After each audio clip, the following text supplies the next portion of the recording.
সুপ্রিয় শিক্ষার্থী, আশা করি সবাই ভালো আছো।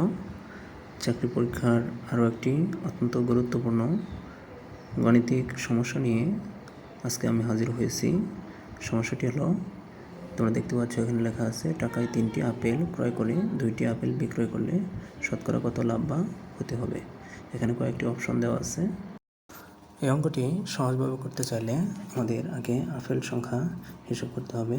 ক্রয় করা হয়েছিল 3টি আপেল এবং বিক্রয় করা হয়েছে 2টি, তার মানে এখানে লাভ হচ্ছে 1টি আপেল।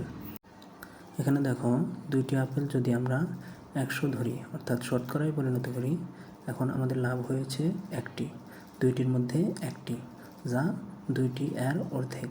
তাহলে আমাদের শতকরা হিসাবে হবে 100 এর অর্ধেক 50%। এখানে উত্তর হবে ঘ। এখানে আরও একটি অঙ্ক তোমাদের জন্য দেওয়া হয়েছে, লক্ষ্য করো। 5টি লেবু ক্রয় করে 4টি বিক্রয় করলে শতকরা কত লাভ বা ক্ষতি হবে। এখানে অপশনগুলো দেওয়া আছে।